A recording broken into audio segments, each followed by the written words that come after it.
مان لو بس ایک اللہ کی کتاب کو احسن الحدیث، کیسے یکجا ہو سکتے ہیں یہ طیب و خبیث؟ لکھ لو تم اپنے ہاتھوں سے جتنی بھی کتابیں، قرآن کے سوا نہ پاؤ گے تم مومنوں کو حریص۔ حدیث کیا ہے؟ کس حدیث کو اللہ نے نازل فرمایا؟ کون سی حدیث اللہ کا قول ہے؟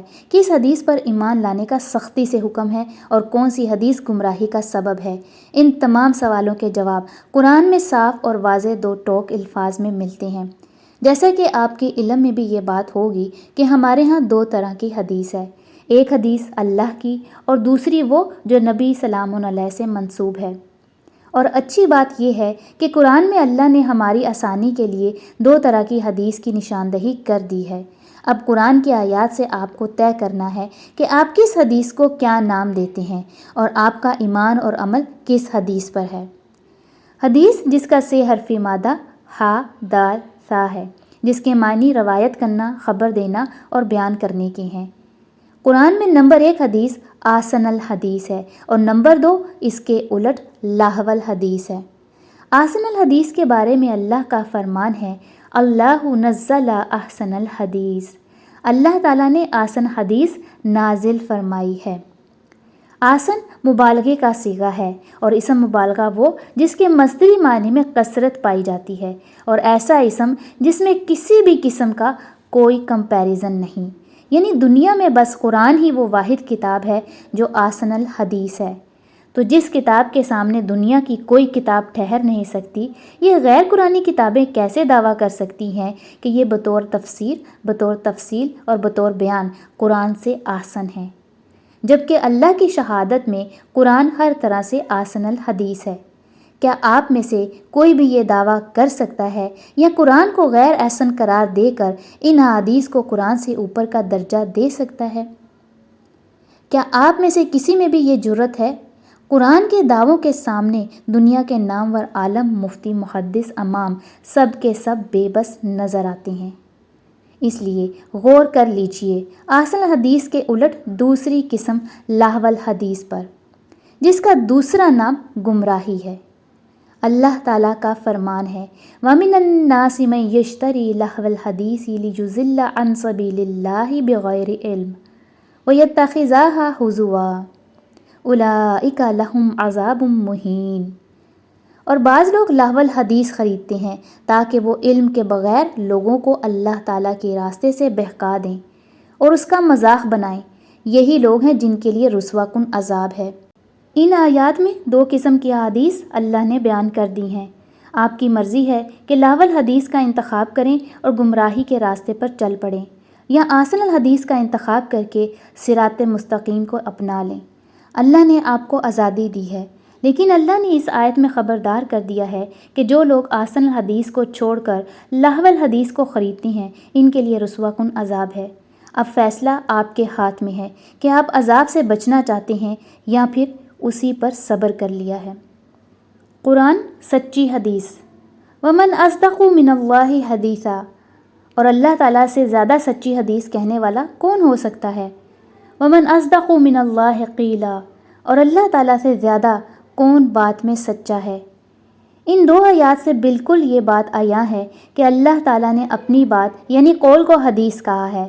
قرآن سے باہر اللہ کا کوئی قول حدیث نہیں، لہٰذا اللہ کی حدیث اللہ کی کتاب قرآن ہے اور وہی سچی حدیث ہے۔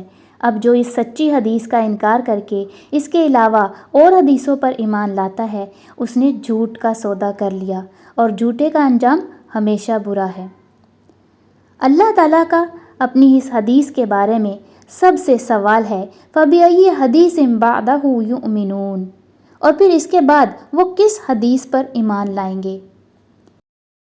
اس آیت میں اللہ کا اپنے بندے سے سوال ہے کہ بتاؤ اب اس قرآن کے بعد کون سی حدیث مانو گے؟ اللہ کے اس بیان کا صاف صاف مطلب یہی ہے کہ قرآن کے بعد اب انسانوں کی لکھی ہوئی حدیث کو ماننے کا مطلب قرآن کا انکار ہے، ورنہ تو اس جملے کا کوئی مفہوم ہی نہیں بنتا اگر قرآن کے بعد بھی انسان نے دوسری حدیثوں پر ایمان لانا ہے۔ لہٰذا اللہ اپنے بندے کو اپنی حدیث یعنی آیات کی طرف بلاتا ہے، تِلْکَ آیاتُ اللَّهِ نَتْلُوهَا عَلَيْکَ بِالْحَقِّ فَبِأَيِّ حَدِیثٍ بَعْدَ اللَّهِ وَآیَاتِهِ یُؤْمِنُونَ۔ یہ اللہ تعالیٰ کی آیات ہیں جنہیں ہم حق کے ساتھ آپ کو پڑھ کر سناتے ہیں۔ اب اللہ تعالیٰ اور اس کی آیات کے بعد کس حدیث پر یہ ایمان لائیں گے؟ اللہ کا چیلنج، ام یقولون تقولہ بل لا یؤمنون فلیأتوا بحدیث مثلہ ان کانوا صادقین۔ یا وہ کہتے ہیں کہ اس نے خود ہی اسے گھڑ لیا ہے بلکہ وہ ایمان نہیں لاتے، چنانچہ اگر وہ سچے ہیں تو اس جیسی حدیث بنا کر لے آئیں۔ اللہ کا چیلنج کہ اگر وہ حدیث قرآن کو اللہ کا کلام نہیں مانتے اور اس پر ایمان نہیں لاتے تو وہ سچے ہیں تو پھر اس کی مثل کوئی حدیث بنا کر لائیں۔ اگر وہ قرآن کے علاوہ اور حدیثیں بنا کر لے بھی آتے ہیں تو اس کا کیا مطلب ہے؟ اس کا مطلب کہ انہوں نے اللہ کے اس چیلنج کو ایکسیپٹ کر لیا ہے۔ نعوذ باللہ۔ حدیث قرآن افطرا نہیں ہے۔ اللہ کا فرمان ہے لقد کان فی قصصہم عبرۃ لأولی الالباب ما کان حدیثا یفترا ولکن تصدیق الذی بین یدیہ وتفصیل کل شیء وہدی ورحمۃ لقوم یؤمنون۔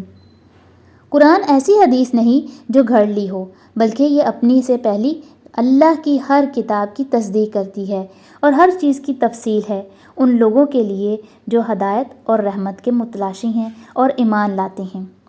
اس آیت میں لکھا ہے کہ قرآن اللہ کی ایسی حدیث نہیں ہے جو غیر اللہ کی طرف سے گھڑ لی گئی ہے، بلکہ یہ اللہ کی بات ہے جو اپنے سے پہلی کتابوں کی بھی تصدیق کرتی ہے اور اس میں اللہ نے اپنے ہر حکم کی تفصیل کر دی ہے۔ اسی میں ہدایت اور رحمت ہے۔ اب جو غیر اللہ کی حدیثوں کو اللہ سے منسوب کرتا ہے اور کہتا ہے کہ یہ بھی اللہ کی طرف سے ہے، وہ اللہ پر افترا کرتا ہے، لہٰذا ان میں نہ تو ہدایت ہے اور نہ ہی وہ ہمارے لیے رحمت ہے۔ حدیث قرآن کے انکار پر نبی سلام علیہ کی کیفیت۔ اللہ کا فرمان ہے فَلَعَلَّكَ بَاخِعٌ نَفْسَكَ عَلَىٰ آثَارِهِمْ إِن لَّمْ يُؤْمِنُوا بِهَٰذَا الْحَدِيثِ آسَفًا۔ پس شاید آپ ان کے پیچھے غم ہی سے خود کو ہلاک کرنے والے ہیں کہ وہ اس حدیث پر ایمان نہیں لاتے۔ اس آیت میں حدیث سے مراد قرآن ہے۔ اس قرآن کی بات نہ ماننے پر نبی سلام علیہ افسودہ ہو رہے ہیں۔ اللہ اب ہر داعیہ قرآن کو تسلی دیتے ہیں کہ ان کے اس عمل سے افسودہ نہ ہوں۔ تو آیت میں صاف لکھا ہے کہ نبی سلام علیہ اپنے کسی ذاتی مسودے یا حدیث کی بات نہیں کر رہے، بلکہ اللہ کے کلام حدیث قرآن کے انکار پر اپنی قوم سے غم زدہ ہیں۔ انکار حدیث یعنی انکار قرآن پر اللہ کا عذاب۔ اللہ تعالیٰ کا فرمان ہے فَذَرْنِي وَمَن يُكَذِّبُ بِهَٰذَا الْحَدِيثِ سَنَسْتَدْرِجُهُم مِّنْ حَيْثُ لَا يَعْلَمُونَ۔ چنانچہ مجھے اور اس کو چھوڑ دو جو اس حدیث کو جھٹلاتا ہے، ہم ضرور انہیں آہستہ آہستہ تباہی کی طرف لے جائیں گے جہاں سے وہ جانیں گے بھی نہیں۔ آخر میں اللہ کی بہت ہی سخت وارننگ ہے کہ جنہوں نے میری حدیث یعنی قرآن کو جھٹلایا، آج میں ان سے خود نپٹوں گا۔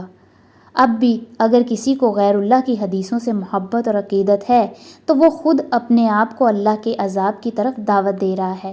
اب اس کو کوئی بچانے والا نہیں۔ اب دونوں میں سے ایک کا انتخاب کر لیجئے، احسن الحدیث یا لغو الحدیث۔